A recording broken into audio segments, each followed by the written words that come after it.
Shalom, kekasih-kekasih Tuhan. Pagi hari ini kembali kita membaca dan merenungkan firman Tuhan dengan judul Bergumul dengan Allah. Senin edisi Kitab Kejadian bersama dengan saya, Fani Paendong.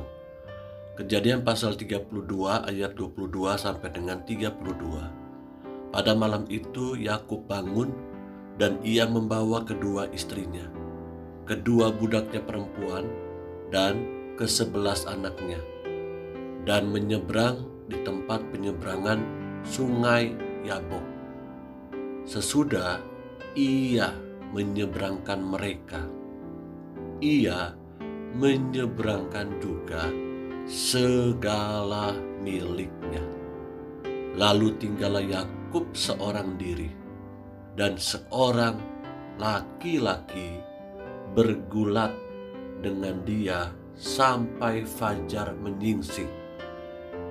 Ketika orang itu melihat bahwa ia tidak dapat mengalahkannya, ia memukul sendi pangkal paha Yakub, sehingga sendi pangkal paha itu terpelecok.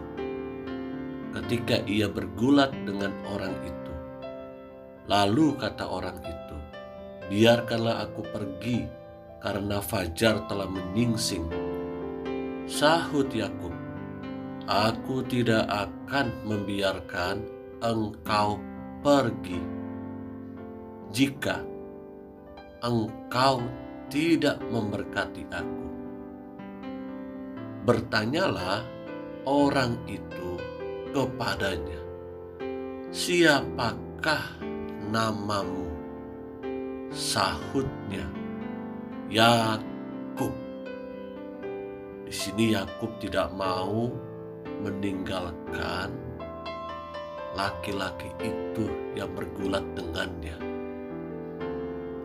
Lalu kata orang itu, "Namamu tidak akan disebutkan lagi Yakub, tetapi Israel, sebab engkau telah bergumul melawan Allah dan manusia, dan engkau menang."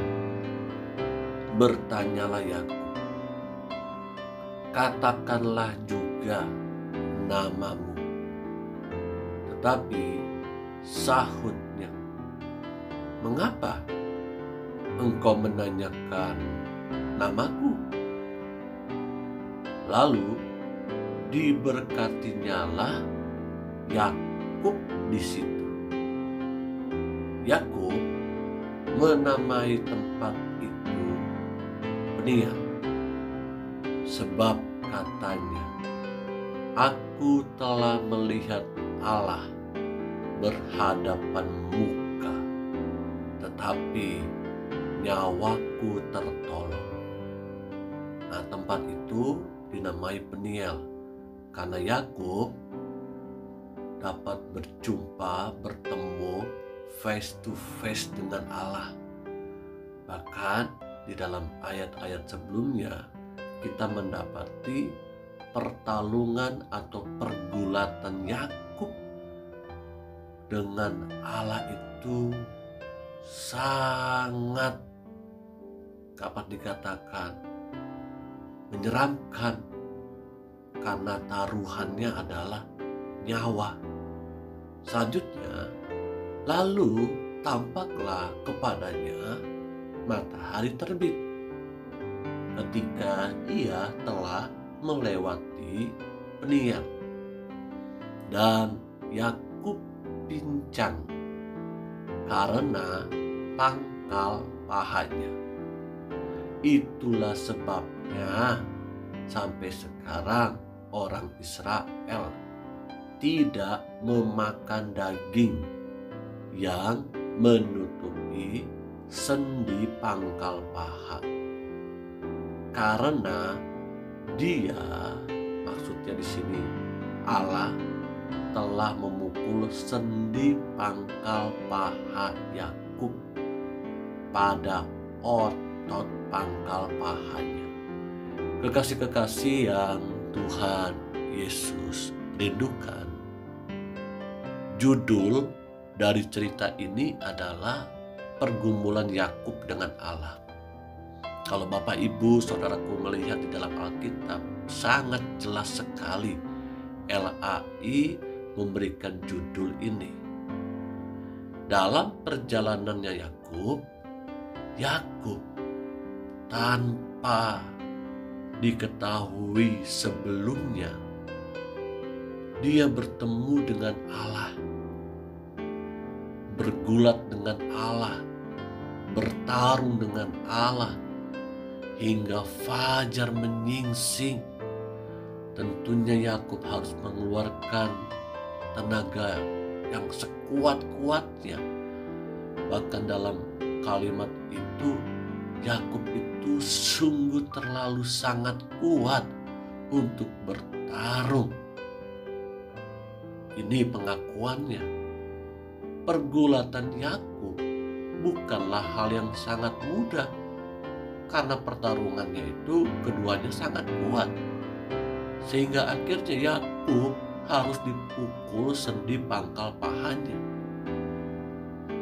Karena Yakub tidak mau mengalah dan Yakub cukup kuat, maka Yakub harus mendapatkan konsekuensi.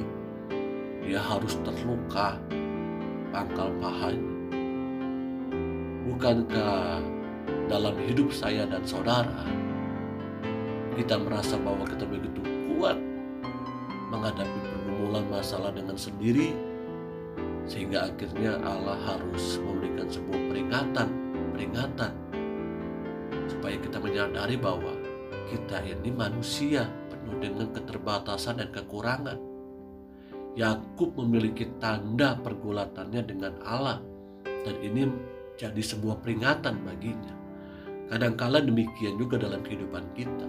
Allah izinkan untuk kita bergulat dengannya. Allah izinkan untuk kita bergumul dengannya.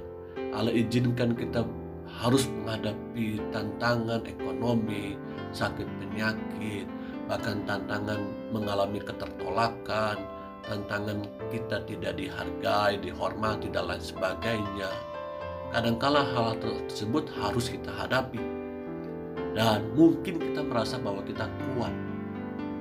1 hari kita kuat, 2 hari kita kuat, 3 hari, seminggu, 2 minggu. Namun tanpa kita sadari, Allah melihat bahwa kekuatan yang kita miliki itu adalah kekuatan karena kebanggaan terhadap diri kita sendiri. Karena kita mengandalkan relasi, kita mengandalkan harta kita mengandalkan kegagahan, kecantikan kita.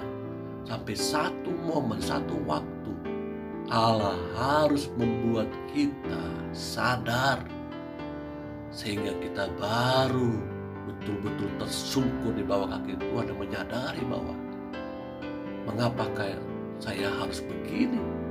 Harusnya saya sadar dan merendahkan hati saya di hadapan Tuhan, sehingga ada momen-momen kita memiliki sebuah tugu peringatan.